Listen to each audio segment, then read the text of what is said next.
চিল্লাস তুই? কোথায় গেছিলাম মা? শ্রীপুর। কি আমাদের গ্রামের বাড়িতে? হুম। ওইখানে কেন গেছিলা? আঙ্কেল আন্টিকে খুঁজতে।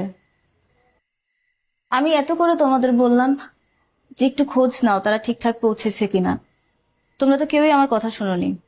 আঙ্কেল আন্টির খোঁজ পাইছো? না, কেন? তারা কখনো শ্রীপুর পৌঁছায় নাই।